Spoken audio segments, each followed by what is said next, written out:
नमस्कार साथियों, मैं अभिषेक अग्रहरी। बुंदेलखंड की प्यास और छतरपुर का चिता आंदोलन। इन दिनों अगर आप सोशल मीडिया की गलियारों से गुजरे हैं तो मध्य प्रदेश के छतरपुर जिले से आती कुछ तस्वीरें आपको बेचैन कर सकती हैं। कमेंट सेक्शन में आरोप प्रत्यारोप का दौर चल रहा है। कोई इसे विकास विरोधी बता रहा है तो कोई इसे अस्तित्व की लड़ाई। लेकिन इन शोर के बीच क्या हमने उस ग्रामीण की आवाज़ सुनी जो अपनी जमीन पर अर्थी सजाकर बैठे हैं? आखिर यह आंदोलन शुरू क्यों हुआ? क्यों बीबीसी और द हिंदू जैसे बड़े संस्थानों ने इस पर लंबी रिपोर्ट लिखनी पड़ी? आइए आज इस पूरी पृष्ठभूमि को उन आंकड़ों और तथ्यों के साथ समझते हैं जो मुख्य धारा की टीवी विमर्श से विषय गायब है। इस पूरी कहानी के केंद्र में है 44,000 करोड़ की लागत से बनने वाली परियोजना केन बेतवा नदी लिंक परियोजना। यह भारत की पहली ऐसी अंतर नदी परियोजना है जिसका उपदेश सूखे की मार झेल रहे बुंदेलखंड की तकदीर बदलना। 22 मार्च 2021 को विश्व जल दिवस के अवसर पर केंद्र सरकार मध्य प्रदेश और उत्तर प्रदेश के बीच एक ऐतिहासिक समझौते पर हस्ताक्षर होता है। प्रधानमंत्री नरेंद्र मोदी इसकी आधारशिला रखते हैं। योजना तकनीकी रूप से भव्य है। तेन नदी जो धंधोर बांध बनाया जाएगा और 221 किलोमीटर लंबी नहर के जरिए पानी को बेतवा नदी तक पहुंचाया जाएगा।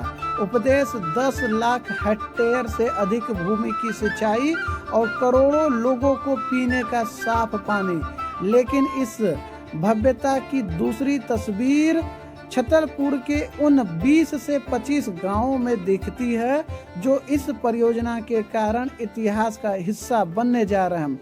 यह गांव केवल नक्शे पर बने बिंदु नहीं, यह हजारों परिवारों का जल जंगल जमीन और उनका पूरा सामाजिक परिवेश है।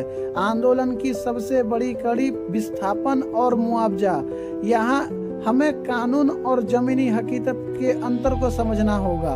वर्तमान समय में भूमि अधिग्रहण की जो प्रक्रिया है वह 2013 के तहत संचालित होती है, लेकिन 2013 और 2026 के बीच मूल्यों में जमीन आसमान का अंतर आ चुका है।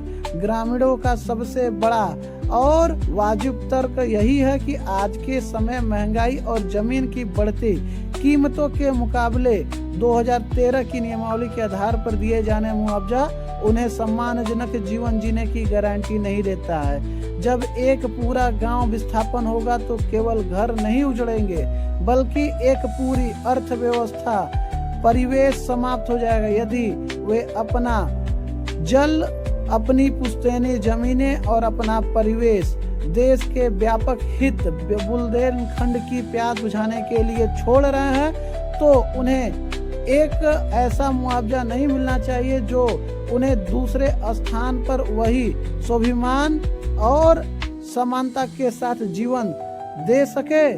ऐसा होना चाहिए। प्रशासनिक स्तर पर संवाद का अभाव इस आंदोलन के भड़कने का मुख्य कारण रहा।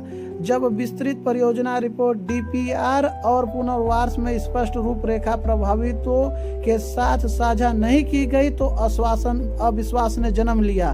12 दिनों तक चले इस संघर्ष के दौरान जब ग्रामीणों ने अपनी बात रखने की कोशिश की तो धरातल पे बीएनएस की 163 धारा पाबंदी लगा दी। हालांकि 16 अप्रैल 2026 की शाम प्रशासनिक स्तर पर हुए बैठक में जहां एक लंबी चौड़ी बातचीत चली, जहां आश्वासन के बाद आंदोलन को स्थगित कर दिया गया और संबंधित क्रम में ग्रामीणवासी जो आंदोलन कर रहे थे उन्होंने यह स्पष्ट बोला कि संबंधित प्रकरण में यदि संबंधित सरकारें तनिक लापरवाही करेंगे तो यह आंदोलन आगे और बड़ी रूपरेखा लेगी। हालांकि प्रशासन ने यह स्पष्ट किया है कि संबंधित ग्रामीण जो विस्थापन झेलेंगे उस क्रम में एसडीएम रैंक के अधिकारी धरातल पे खुद मुआवजा के लिए उनका मुआयना करेंगे। और इन सभी के बीच में सवाल यह है कि क्या मुआवजा केवल आर्थिक मूल्य होगा या उन विस्थापितों के भविष्य को सुरक्षा भी शामिल होगा। अंत में हमें यह समझना होगा कि बुंदेलखंड को पानी चाहिए। यह अति जरूरी है, लेकिन विकास की इस विशाल संरचना उन लोगों की बलि देकर नहीं खड़ी की जानी चाहिए जो इस नींव में अपनी जमीन दे रहे हैं। लोकतंत्र में विकास तभी सार्थक है जब वह पारदर्शी और जिसमें विस्थापन का अर्थ बर्बादी ना होकर बल्कि बेहतर पुनर्वास हो। छतरपुर का यह आंदोलन प्रशासन के लिए चेतावनी भी है और अवसर भी है कि वह कागजों में आंकड़ों से बाहर निकलकर उन लोगों को सम्मानजनक जीवन जीने का अधिकार दे, उन इंसानों की चिंताओं को सुने जिसके विश्वास पर 44,000 करोड़ की यह परियोजना सफल होगी। सबसे बड़ी बात, स्थानीय स्तर पे परियोजनाएं लगती हैं। देश के आर्थिक उन्नति के क्रम में परियोजनाएं अति आवश्यक है, लेकिन परियोजना लगने के दौरान जो विश्वास, जो नियम कानून धरातल पे लागू होना चाहिए, वह लागू ना होने के कारण स्थानीय जनमानस संघर्ष करना पड़ता है या मजबूरी में जीवन जीना के लिए मजबूर होता है, क्योंकि हर क्षेत्र के लोग सामाजिक विभिन्न परिस्थितियों के बीच जीवन जी रहे हैं। सभी के पास इतना समय नहीं है कि वो अपने हक अधिकार की लड़ाई लड़ पाए। उन्हें देश की कानून व्यवस्था, न्यायिक पदों पे बैठे अधिकारियों की कार्य प्रणाली और जनप्रतिनिधियों पे गहरा विश्वास होता है, लेकिन दुर्भाग्य की बात यह है कि धरातल पे यह विश्वास अधिकांश मामलों में टूटता जाता है। संबंधित प्रकरण जो मध्य प्रदेश के से आया, जो सोशल मीडिया पे वायरल होने के बाद संवाद की शैली और एक बेहतर विकल्प के रूप में प्रशासन के द्वारा आश्वासन दिया गया है। संबंधित क्रम विभिन्न प्रकार के नगरों में, जिलों में परियोजना लगने के बाद स्थानीय स्तर पे ऐसी कई समस्याएं आती हैं।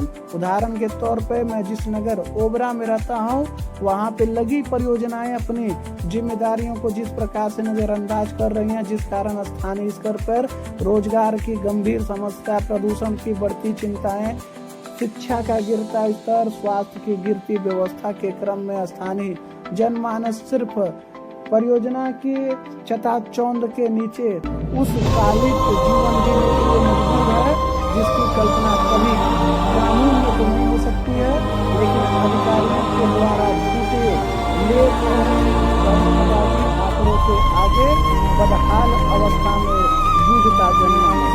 नमस्कार साथियों, मैं अभिषेक।